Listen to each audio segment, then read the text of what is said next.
Today's MetroNews television forecast is brought to you by Lou Wendell Marine Sales. We sell family fun.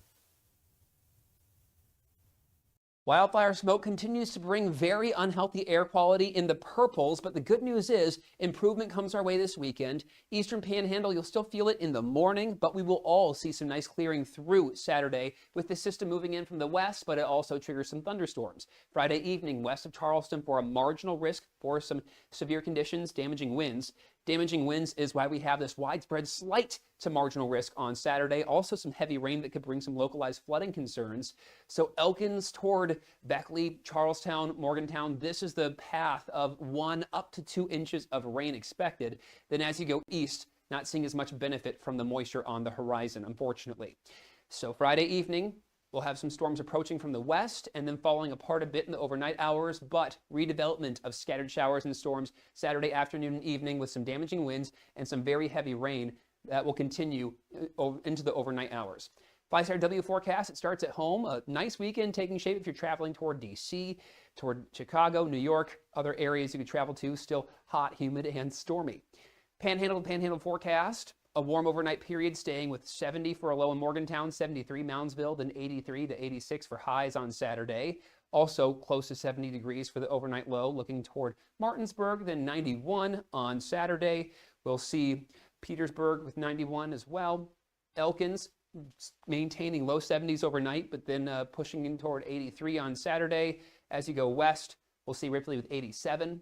Marlinton, 68 for a low, and then 83 for a high. Meanwhile, mid-70s tonight for Charleston and 88 on Saturday. Stormy through Saturday, some lingering showers and storms Sunday. Nice Monday, then Tuesday brings widespread thunderstorms that also could be severe. You own a boat because you love spending time on the water. Choose the outboard that allows you to make the most of it. Honda Marine's legendary reliability, ease of maintenance, and powerful performance keep you going strong. And they're all backed by the peace of mind protection of the industry's best limited warranty. Visit your Honda Marine dealer today and find out why it's more than an engine. It's your time on the water.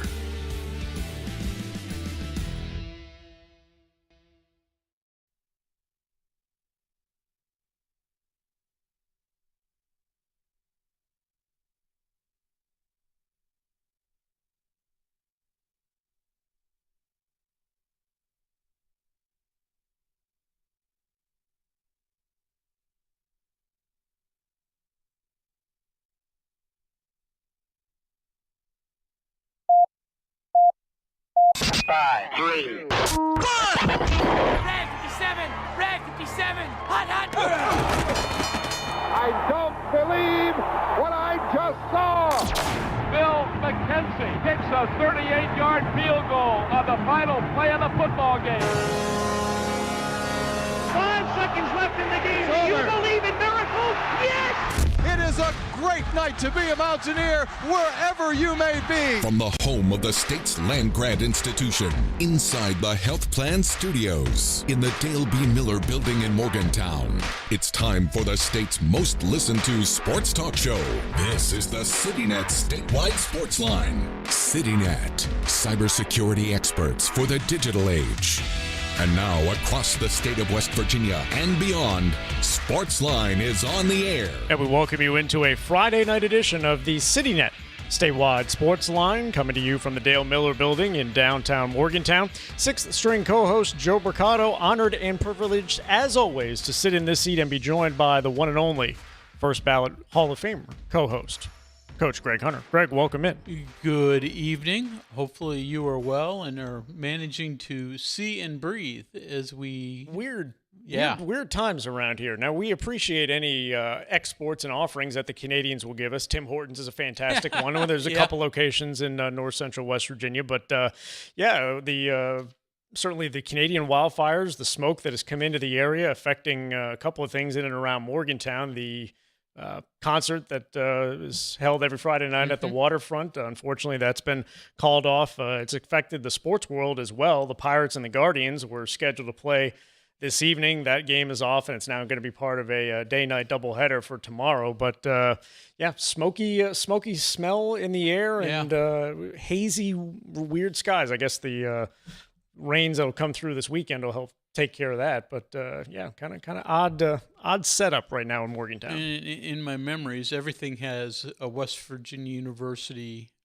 relation, right? I remember, and this is probably even before your time, and you're getting up there too. So a little bit. Wildfires in West Virginia in the fall of 1991, and I remember a Virginia Tech West Virginia game at Mountaineer Field it was played, but greatly impacted that game, and I'm sure others that are of such an age will remember that one.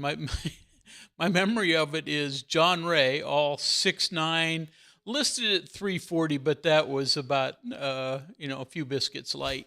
And love John Ray picking up a fumble as an offensive lineman and rumbling down the field. He eventually pitched it, but why I remember that, the Smoky game was unusual, but why I remember it in conjunction with John Ray picking up a fumble, I have no idea, but that's my recollection of a truly another smoky day in the state of West Virginia. And that one was not Canadian caused. That was state of West Virginia forest fires, but certainly another one. People may have others. Yeah.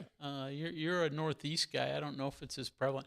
You probably have more Canadian issues that come through there. I don't know what else would. It was a couple of years ago, down. and I was actually home on a vacation at the time when the real big fires were going on in Canada, and it came through all portions of New England. But it was interesting watching the Mets and Phillies last night, and they moved. That was originally a 7 o'clock start. They moved it up an hour, and by the time the game was ending, right around 8:30, 8:45, and the sun had gone in. It was just really weird skies, and everything just looked kind of hazy, for lack of a better term. But hopefully the storms that are supposed to come through will knock all that out, and we'll get back to clear skies here in Morgantown. A lot to get to on the show tonight. We have the news of the day, plus we'll be joined at 6:35 by a junior golfer, and Alex Randolph, who just won the American Junior Golf Association Tour event, a national tour event, which was held at Bridgeport Country Club. He won that event yesterday, so we'll get his thoughts on that. He's a rising sophomore for the Bridgeport golf team.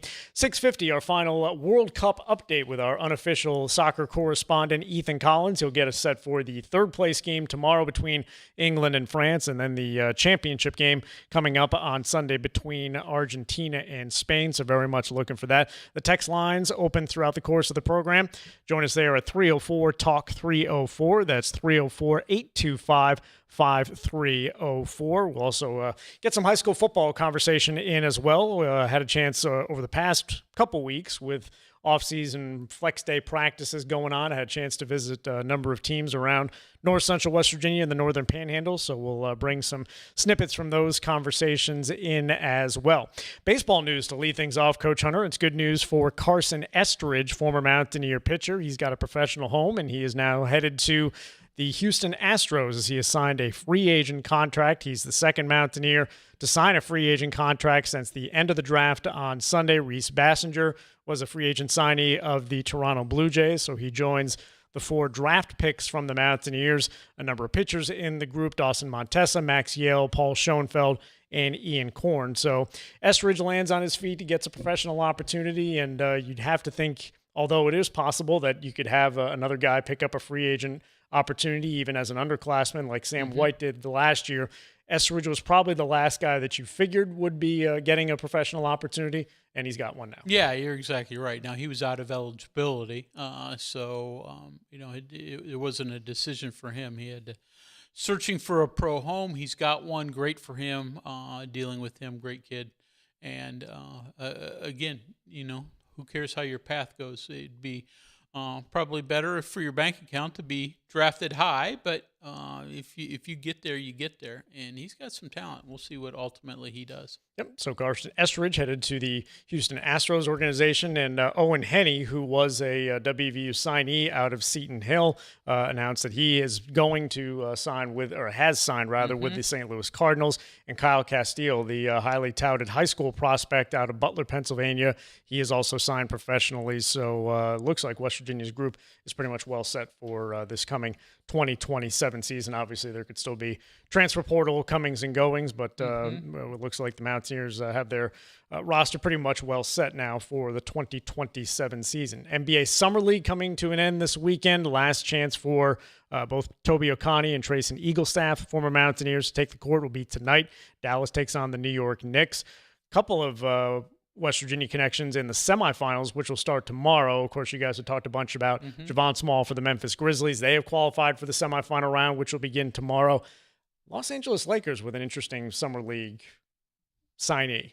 John Elmore at 30 years of age. And all due respect to John Elmore, great guy, and he's done well in the NBA G League. You don't see a lot of 30-year-old guys playing either in the G League or in the NBA Summer League, but he is playing well for the Los Angeles Lakers, and they're going to be in the semifinal round coming up tomorrow as well. Yeah, through his time at Marshall and TBT and all his other stops, boy, he's played great basketball. But I don't want to make fun of him, but with his bald head, he looks like he's about 50 out there. But boy, he can still with stroke all due it. Respect. Yeah, he can still stroke it. And great guy, guest on the show a number of times during the TBT. Yep, He's done some great things, and he'll still have opportunities to make money in pro basketball for a number of years to come, and he'd love to have finally get a shot in the NBA. Did you see your former high school football teammate, Kirk Cignetti, on the Pat McAfee show today? I did not. Took issue with Pat, not necessarily Pat McAfee directly, but with ESPN. They had the ESPYs on Wednesday night, and of course, Indiana, 16-0. Winning the national championship with an undefeated record. You would think that might get them in the mix for Team of the Year. Unfortunately, that honor went to the New York Knicks. And you win your first title in 5 decades, understandable to a certain degree, but pretty good segment with Cignetti on McAfee. Taking issue that maybe Indiana deserves some good consideration for Team of the Year based off of what they did. I've only known Kurt for 55 years. He's always had a bit of a chip on his shoulder. So it's certainly in his professional career, he's used that to great success. Looks like, of course, a lot could change over the course of the 2 weeks that will precede the game, but when West Virginia and Virginia meet up at Bank of America, still Bank of America, right, in Charlotte? I think so. When they meet up in Charlotte in week 3. I drove by it on Sunday. I don't think the sign had changed when I looked over there. Gotcha. The stadium in Charlotte. Yeah. Greg from Lake Norman will tell me if I'm wrong. But Virginia has named their starting quarterback for the season, and Bo Prabula winning the job over Eli Holstein. Now, head coach Tony Elliott made the announcement on Wednesday and said he'd told the team previously, and again, over the course of the 2 games that could precede it, things could change. But Bo Prabula, the starting quarterback for Virginia, the Mountaineers set to take on the Cavaliers in week 3. Prabula formerly at Penn State, and of course Eli Holstein formerly at Pittsburgh. So a couple of transfers that were battling for the 1 and 2 spot there, but it looks like it'll be Bo Prabula matching up against the Mountaineers, Coach Hunter. I think he played against West Virginia a little bit in the game at Penn State. Was it here? I think it was the one here. Okay.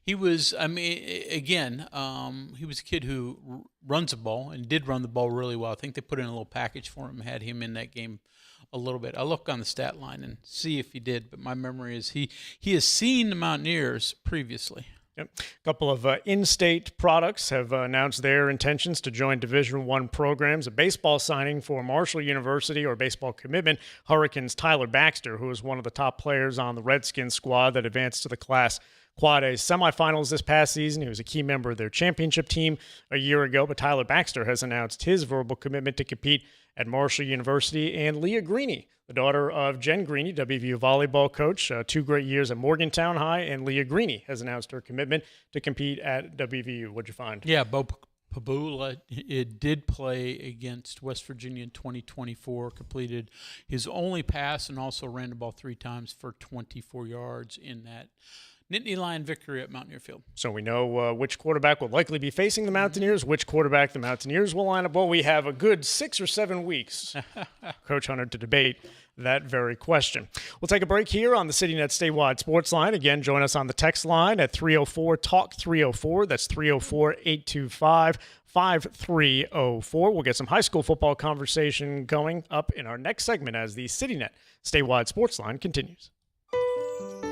We are there for you, to care for you at the health plan. We are here for you. For over 4 decades, we've been rooted deep inside West Virginia. Through thick and thin, supporting local families and businesses. Proudly serving your neighborhood since 1979. Your trusted partner in the community. The Health Plan, we are here for you. If a fire occurred in your home, would your smoke alarms work? Don't wait for a tragedy to find out. Smoke alarms are designed to give you and your family the precious seconds you need to safely escape. Test your smoke alarms every month by pressing the test button until the alarm sounds. Depending on the type of battery in your smoke alarm, you may need to change the batteries at least once a year or whenever the low battery warning chirps. And never remove the batteries for any reason. Remember, having working smoke alarms is not only a good idea, it's the law. A message from the West Virginia State Fire Marshal's Office. Live from the Health Plan Studios, the CityNet statewide Sportsline returns in 2 minutes on MetroNews, the voice of West Virginia. With MetroNews. In 1914, the same year the first commercial flight soared and the Panama Canal opened, Greer Industries was born. Herbert and Agnes Greer began in Morgantown, West Virginia, striking the first pick into the limestone formation that would become the backbone of one of the state's great industrial legacies. From the roads we drive on, the buildings we build, and the communities we serve, Greer Industries has been delivering quality for decades. At Greer Industries, we've been improving lives for more than a century. You know CityNet is West Virginia's leading technology company. Whether we're managing IT infrastructures, protecting the critical data and networks of our region's businesses, or providing fiber broadband, TV, and phone services, we are your go-to experts. We're also a strong partner in the communities in which we serve. CityNet, your trusted technology partner.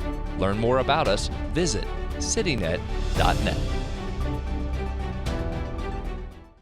Leading the efforts to build a stronger West Virginia, the High Technology Foundation has a proven plan to strengthen and diversify our state's economy. The I-79 Technology Park's high-capacity infrastructure continues to attract advanced federal operations that are driving economic growth. This keeps our young, educated residents in the state and brings West Virginians home. The High Technology Foundation, building a stronger West Virginia. Learn more today at WVHTF.org. For over 20 years, Dan Cava Toyota World has been more than a dealership. We're family-owned, community-focused, and committed to taking care of our customers long after the sale. Our commitment doesn't stop when you drive off the lot. With factory-trained technicians and a service team you can trust, we're here to keep your vehicle running at its best for years to come. So when it's time to get your next vehicle, choose the dealership that's been serving the community for generations. Visit Dan Cava Toyota World in Fairmont. Shop the world!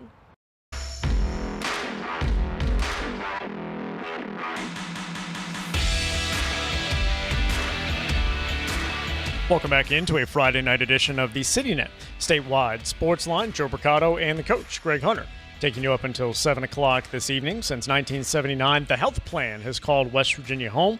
From humble beginnings, they've grown alongside West Virginia, becoming part of its fabric. For over 4 decades, they've been here through thick and thin, supporting local families and businesses, proudly serving West Virginia for over 40 years. The Health Plan. Coach Hunter, the text line takes issue with your assessment of the Smoke Bowl game. The texter saying, I'm sure I'm not the first to point out the Smoke Bowl game was 87. I was there. 91 was the thunderstorm delay with the Hokies.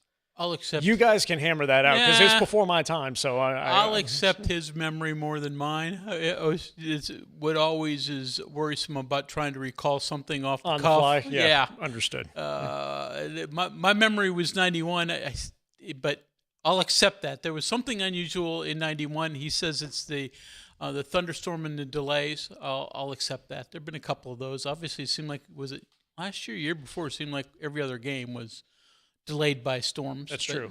Penn State, Kansas. So we've exhausted our supply for a couple of years. So that means this year we're good. And that Marshall game way back when? Yeah, 2012. Was that? 2012. Okay. Dana Holgerson's first game. Yeah.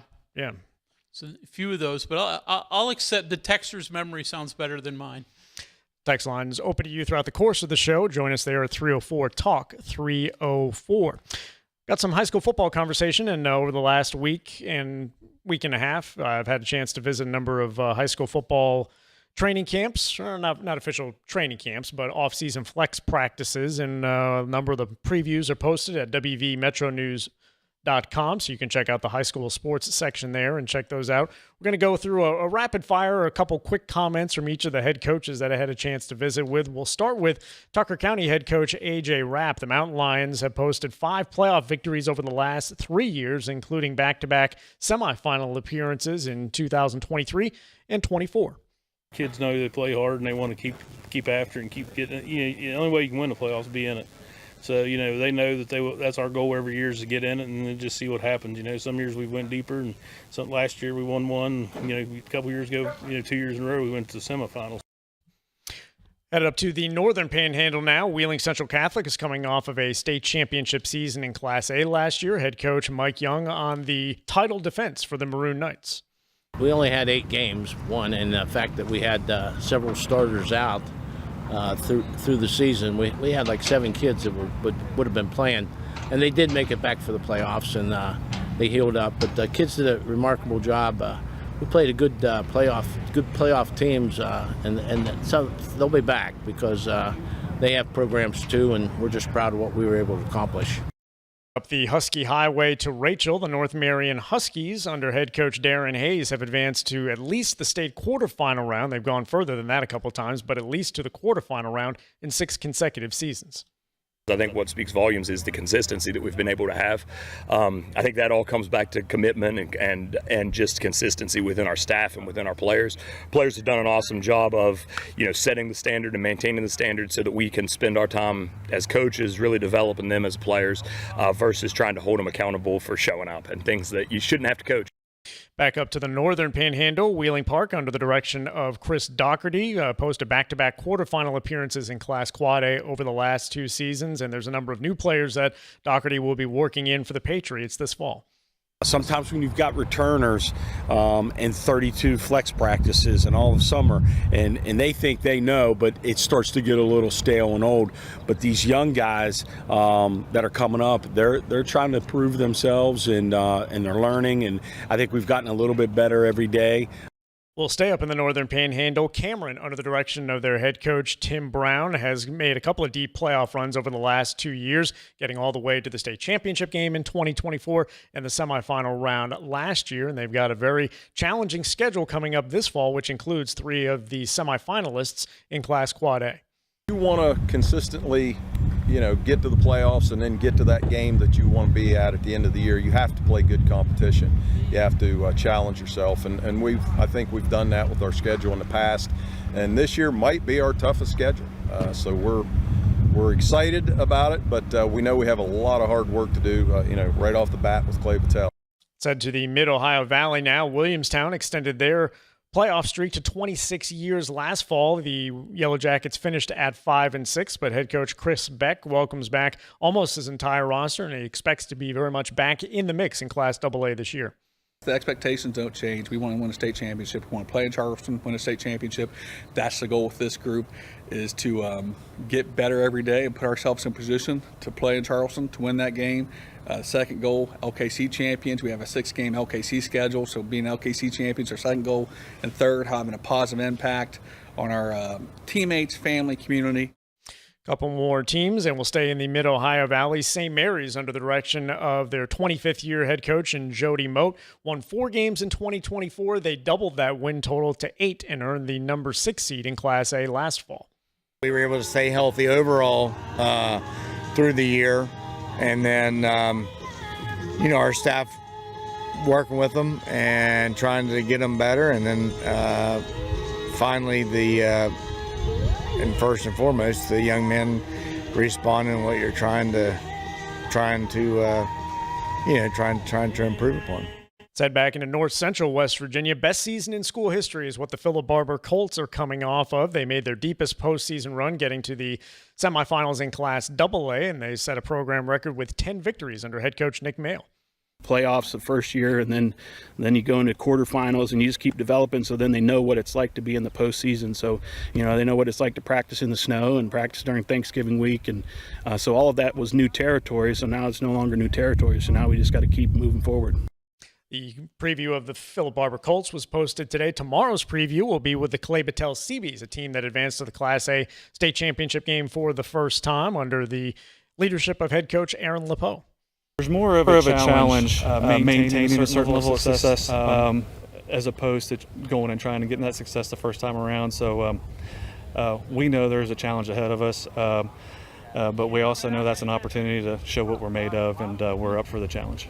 It's good to have some football conversation, Coach absolutely. Hunter. This is good to kind of fill the month of July, and obviously the official preseason training camps will open up for all high school teams on the first Monday in August. But this kind of gets a little bit of teaser out there, a little bit of taste for it. Absolutely, and I know every program at this point in time has dreams of big things, but many of those that you talked about and the coaches you just talked to, they're looking to repeat the success that they had last year. Yep. So more high school football previews coming up in the first week of August, when essentially I get kicked out of Morgantown and Clarksburg for the week and make the tour around the state. So we'll visit teams in the Charleston area, southern West Virginia, and the eastern Panhandle. So stay tuned for that coming up in the month of August. Coach Hunter, I forgot hosting error. Did you see the end to the coverage of the Open Championship this afternoon? Did see a little bit in a kerfuffle with Bryson DeChambeau. Good word, yeah.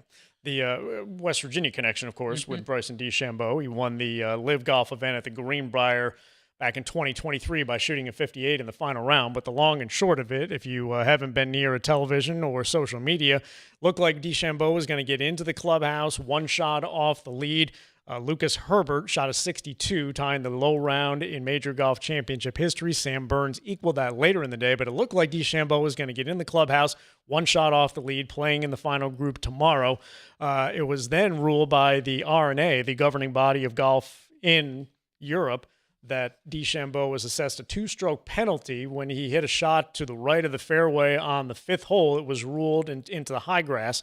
It was ruled that he was giving himself an advantage by stomping down on the grass near his ball, giving him a little bit of a better path to get to his ball when he chipped out.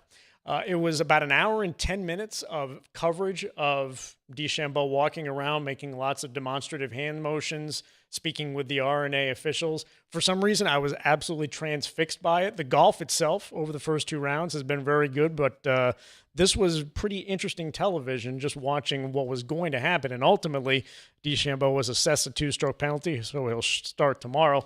3 shots off the lead. It was. And again, it's a type of situation you don't see all that often in golf, right? I mean, some, official ruling that has led to screaming. I mean, it's almost like a baseball manager out there arguing, but it didn't slow down the matter that DeChambeau is sort of the bad boy of golf, or at least is a guy that's not universally loved, so added to the drama. But as you said, you need a black hat, Yeah, and there's not absolutely. a lot of, and you don't have a lot of that in golf. So he's must-see TV, whatever happens. On the text line, the 1987 home football game was the game played in the smoke. I have a picture from that game with my son sitting in the smoke with the stadium lights on in the middle of the day. It was hard to see the field due to the smoke. My son was 3 years old then, and it was his first game. So getting back to the conversation about the interesting weather phenomenon we're having in Morgantown right now. Break to take here on the CityNet statewide sports line. And coming up next, we'll be joined by Alex Randolph, the junior golfer who won the American Junior Golf Association National Tour event at Bridgeport Country Club yesterday. We'll hear from Alex coming up next as the CityNet statewide sports line continues. Hey, this is Brad Howe for your local internet provider, CityNet. For years, rural communities in West Virginia waited for reliable, high-speed internet. Now, fiber is most likely at your front door. Public investment helped build the opportunity, and CityNet delivered the service to homes and businesses just like yours. With free equipment, free installation, no contract, and local support you can count on, switching to fiber has never been easier. Fast downloads, smooth streaming, better connections for work, school, and everyday life. When it's high-speed internet you need, CityNet.net connects, protects, and perfects. We are there for you, to care for you at the health plan.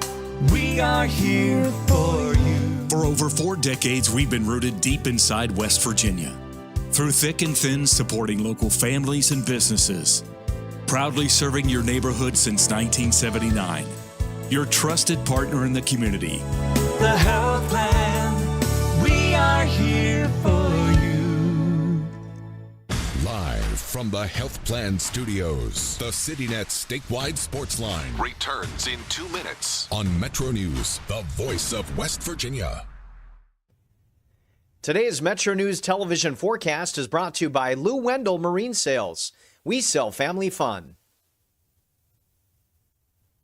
Wildfire smoke continues to bring very unhealthy air quality in the purples, but the good news is improvement comes our way this weekend. Eastern Panhandle, you'll still feel it in the morning, but we will all see some nice clearing through Saturday with the system moving in from the west, but it also triggers some thunderstorms. Friday evening, west of Charleston for a marginal risk for some severe conditions, damaging winds. Damaging winds is why we have this widespread slight to marginal risk on Saturday. Also some heavy rain that could bring some localized flooding concerns. So Elkins toward Beckley, Charlestown, Morgantown, this is the path of 1 up to 2 inches of rain expected. Then as you go east, not seeing as much benefit from the moisture on the horizon, unfortunately. So Friday evening, we'll have some storms approaching from the west and then falling apart a bit in the overnight hours, but redevelopment of scattered showers and storms Saturday afternoon and evening with some damaging winds and some very heavy rain that will continue into the overnight hours. 5-star W forecast, it starts at home. A nice weekend taking shape if you're traveling toward D.C., toward Chicago, New York, other areas you could travel to, still hot, humid, and stormy.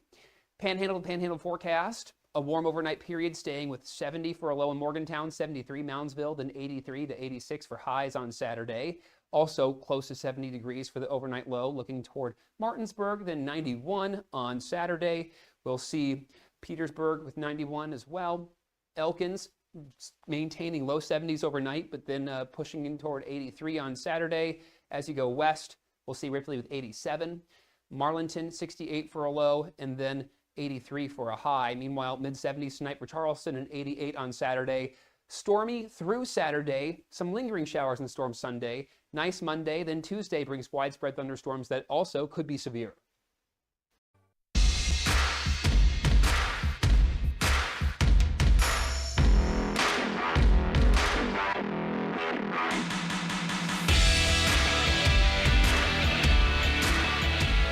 Welcome back into a Friday night edition of the CityNet statewide Sportsline.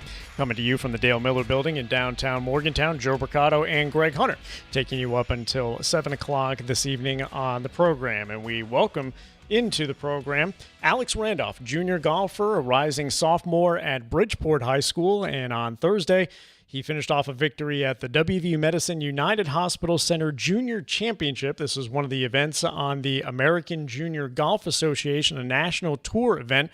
One of 7 events across the country this week was played in West Virginia, and Alex Randolph ended up walking away with the championship after shooting a 3-day total of 9 under par. Alex, welcome to the program. Thank you. I'm happy to be able to be on the show. Well, tell us about your tournament as a whole. And I know you finished things up yesterday with a round of 73, but the work you did in the first 2 rounds, going 65 and 66 right out of the gate, I imagine that's got to be some of the better competition rounds that you've put up. Yeah, for sure. One of the best tournament I've played in so far in my a couple years of playing, and very grateful for it to be in this tournament. In this tournament, I mean, heck, you look at the field. I mean, you'd expect a lot of West Virginia players, and there were, but there were others from throughout the East, some from Canada, then even over into New Zealand, China, and Japan. So this wasn't a field of just a few Harrison County people. No offense against Harrison County, but I mean, this was a heck of a field. Did that add any pressure to you when you started this?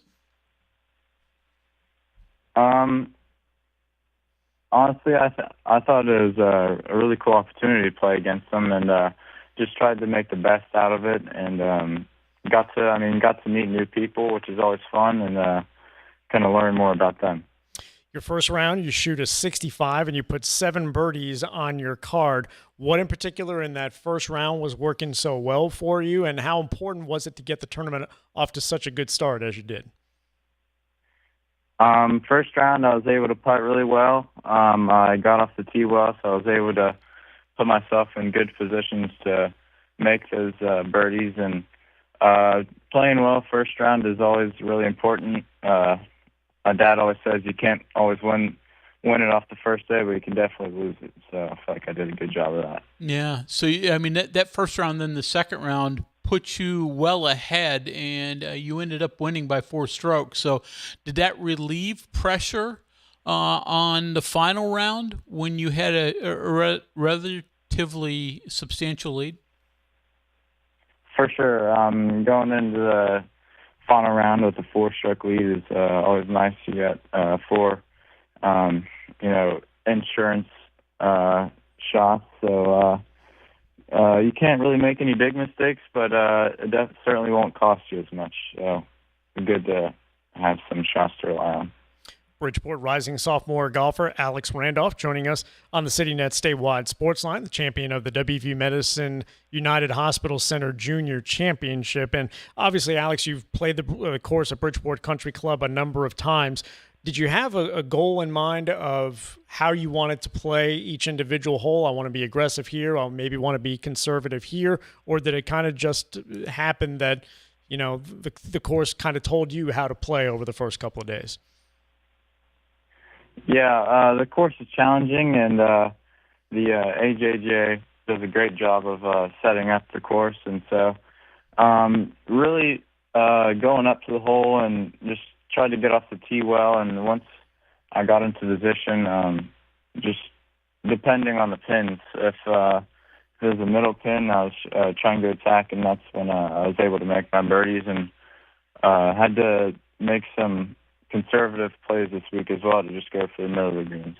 So, Alex, give us a little bit of your golf background. Were you one of those that had a club in his hand at 3 years old?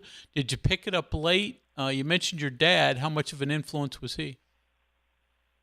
I didn't start until just about 2.5, 3 years ago. I was a baseball player all up until I was 12, and then just kind of fell in love with golf. And, yeah, for sure, my dad has been a great help. He's been my coach since I started, and hoping to keep it that way. Okay, so were you one of those guys that just picked up in their first round of golf, they shot something like a 77 or a 78, the kind of people that a lot of other golfers hate?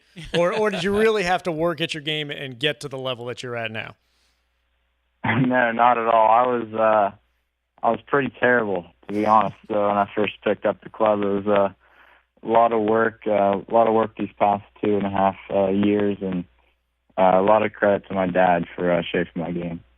So when did you know that you really had a level of play and the enjoyment of the game to really make something of yourself and compete at the level that you're at now? Honestly, after my first year, just played pretty much 6-7 days a week and kind of fell in love with it. I just really enjoyed the grind of golf, which is really important because it's definitely a challenging game. So what's the rest of the summer entail for you in terms of your golf? So I was able to qualify for the West Virginia State Open. So that's here in about 2 weeks. And then with this AJJ win, hopefully we will be able to play in a few more before the year ends. And then really looking forward to high school golf this year. Yep.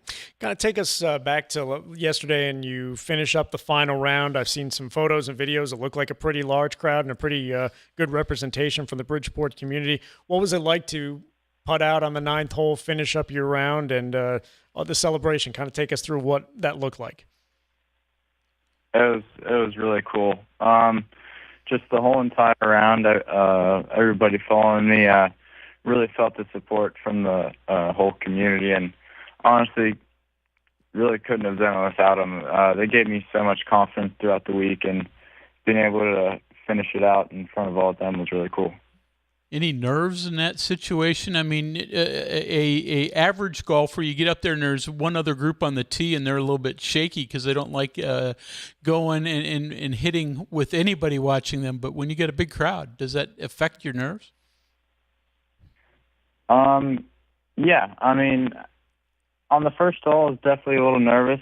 But once I was able to make par and get through that first hole, my nerves definitely settled down a little bit, and I'm used to playing under pressure with baseball. I feel like that's really helped. Playing in Warner Robins, Georgia, with the All-Star team in front of crowds like that really played a big part this past week. I was just going to ask. So you must have been on the state championship team then a couple of years ago. Yes, I was. Okay. We were able to win 3 straight. Okay.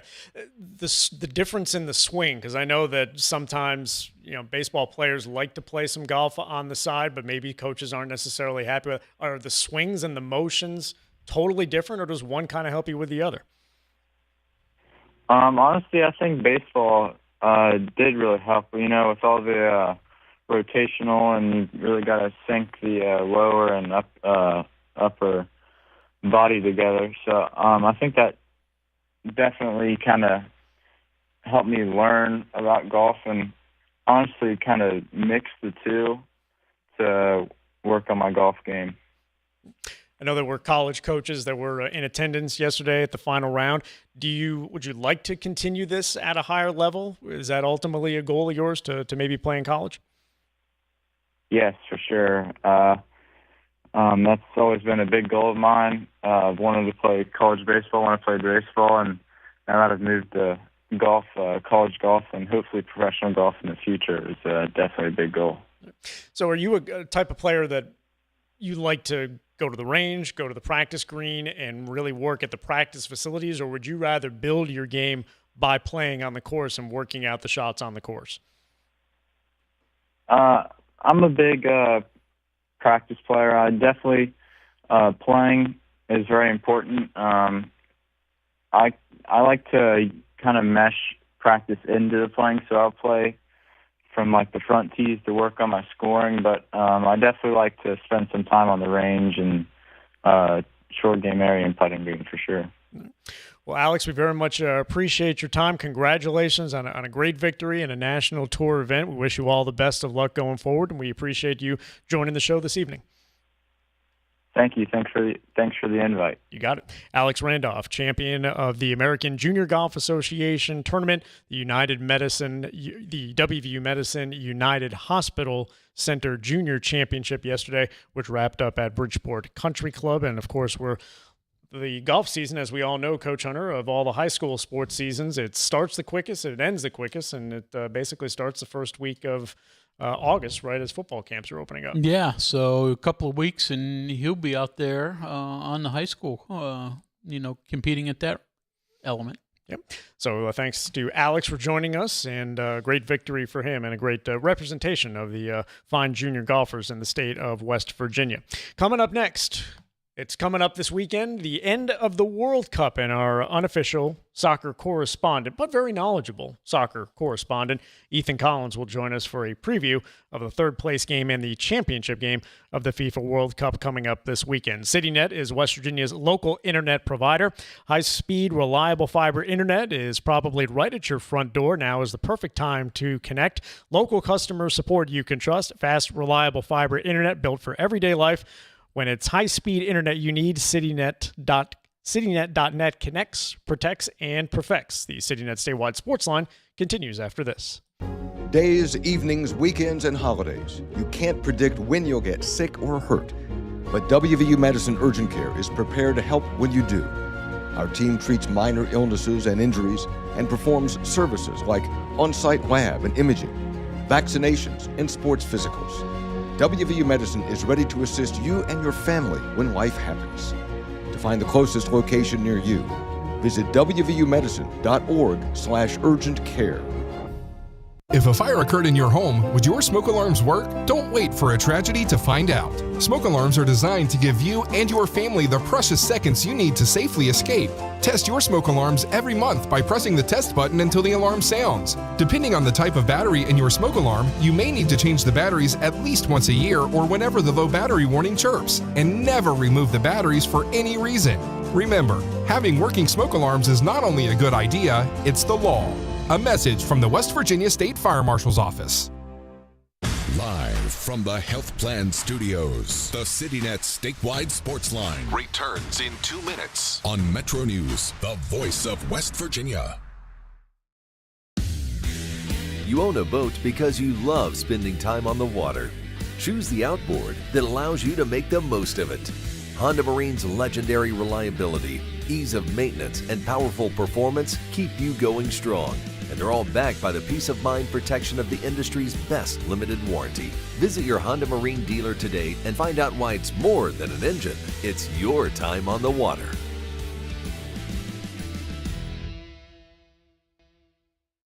We're Panhandle Cleaning and Restoration, and we're gonna save you. We've got it down to a science, an absolute state of art. We do it all, restoration, cleaning, and reconstruction. When disaster strikes, just pick up the phone. We're Panhandle Cleaning and Restoration, and we're gonna save you. Leading the efforts to build a stronger West Virginia, the High Technology Foundation has a proven plan to strengthen and diversify our state's economy. The I-79 Technology Park's high-capacity infrastructure continues to attract advanced federal operations that are driving economic growth. This keeps our young, educated residents in the state and brings West Virginians home. The High Technology Foundation, building a stronger West Virginia. Learn more today at WVHTF.org. For over 20 years, Dan Cava Toyota World has been more than a dealership. We're family-owned, community-focused, and committed to taking care of our customers long after the sale. Our commitment doesn't stop when you drive off the lot. With factory-trained technicians and a service team you can trust, we're here to keep your vehicle running at its best for years to come. So when it's time to get your next vehicle, choose the dealership that's been serving the community for generations. Visit Dan Cava Toyota World in Fairmont. Shop the world!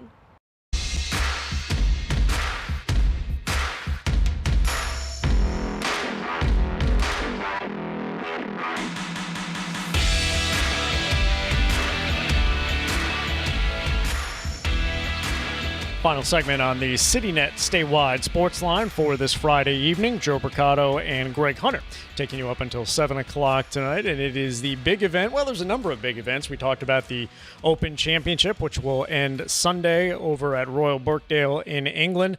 Unfortunately for the English, they will not get the chance to root for England and watch the Open Championship on the same day. England was eliminated in the semifinal round, but they will still play in the third place game coming up Saturday against France in the FIFA World Cup. And our unofficial but very knowledgeable soccer correspondent, Ethan Collins, is joining us with a preview of the weekend in World Cup football. Ethan, welcome in. Thank you, Joe. I appreciate the compliment. I haven't been getting a lot of those on my talk line. Well, now I cannot speak for the person who sits here during the hours of 10 a.m. to noon. I'm sure Dave Wilson, let me say this, Dave very much has he's mentioned it to me that he's very much appreciated the soccer knowledge that you have brought to the good people of Talkline. Coach Hunter, did that sound like I made that up or no? A little bit, okay. Yeah. I feel like Dave is one of those guys where if he doesn't tease you a little bit, he doesn't like you. So I take it as a compliment. That's a fair point. Ethan, let me ask you the first question. I'll go with a texter. On the text line, the texter is asking, ask Ethan about England going so conservative after they took the lead. They blew it. Did they blow it in the semifinal round game against Argentina by changing their defensive tactics with about a half hour to play? I think it's a fair assessment to point that out. When you don't play to win, you play not to lose. As soon as they got that first goal, I felt like they were content with that was what was going to be the goal that tried to push them to the final.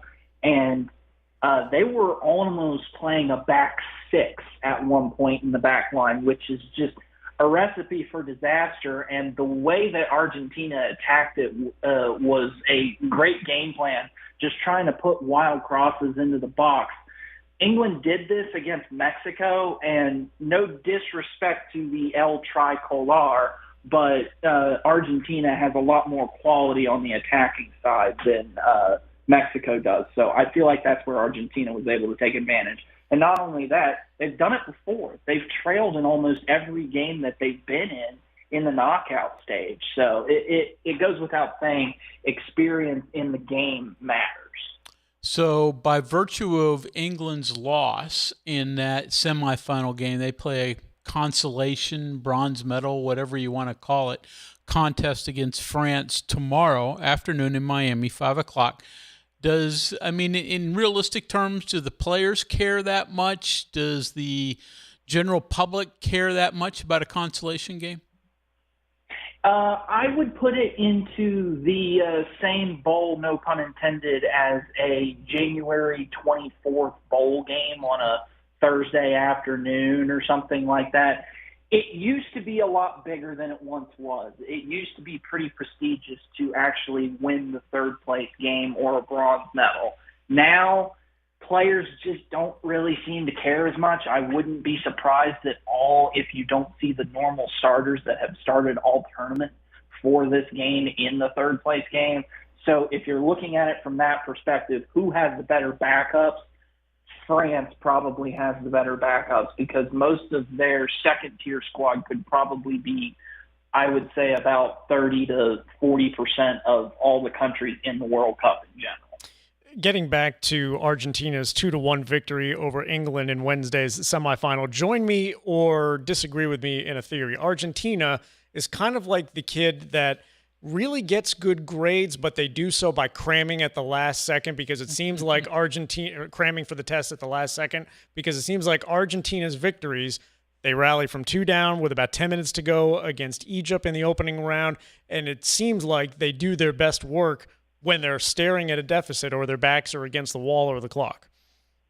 I like that analogy. I'll give you one better for the Sportsline audience. It's like I believe it was 2024 Kansas City Chiefs, winning every game in the last 2 minutes, and everybody's also blaming the refs and saying it's rigged, and they get favorable calls and all that stuff. But honestly, you have to give Argentina credit where credit is due. They do play their best when their backs are up against the wall, and they are masters of game management and being able to find the spots late in games, and you can just never count them out. So, Ethan, that sets up Argentina against Spain Sunday for the whole enchilada, somewhat pun intended. I don't know. Empanada, maybe I should use that one with Argentina. But anyways, trying to be funny, I'm not. What do you think? I'm laughing on the inside. Thank you. What do you think of that match? Who emerges victorious? Well, I'll give you the main storyline that I've seen throughout for this matchup.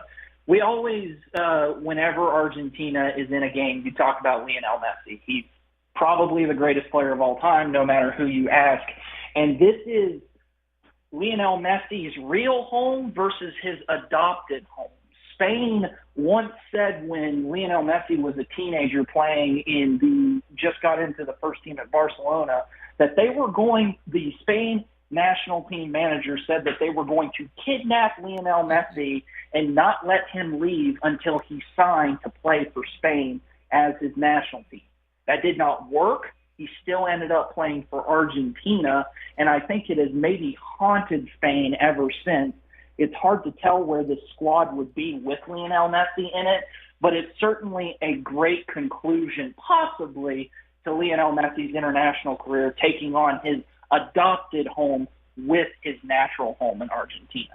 Lastly, Ethan, I've enjoyed watching the games. I've got a chance to see a number of them. Is the World Cup too long? And do you think that the discussion of a 64-team World Cup at the next cycle in 2020-30 is something that will be considered because, let's be frank, more games, more revenue, more everything for everybody? The World Cup is never too long. Give me 6 months of this tournament, and I will sit down and watch it. I was a little bit skeptical of the push from 32 teams to 48. I really enjoyed it. I think it's been great for the World Cup. So I'm not going to completely count out moving from 48 to 64. I think 48 to 64 would give a little bit more simplicity to the casual fan. You had to explain to them about these third place rankings and group stages, and that was really hard to explain to somebody about goal difference and points and all this stuff. You move back to 64, you end up being able to just take the first two teams in each group, then you trickle it down to 32, and then you have, and so on and so forth. So to be quite honest with you, give me more representation. Give me more countries, give me more games, give me more teams.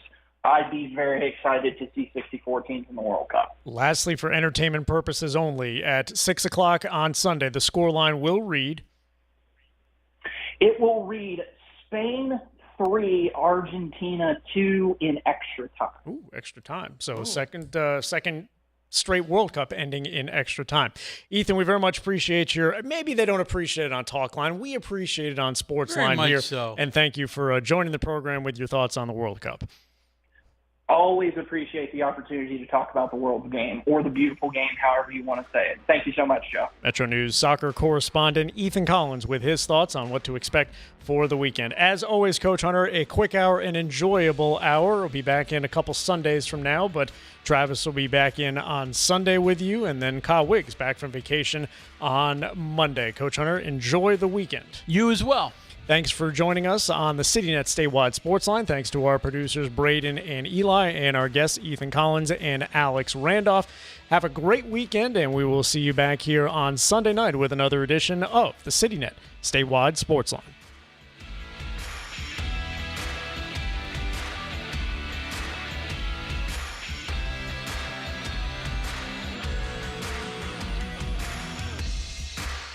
From the Health Plan Studios, the CityNet Statewide Sportsline is an exclusive production of the MetroNews Radio Network. All rights reserved.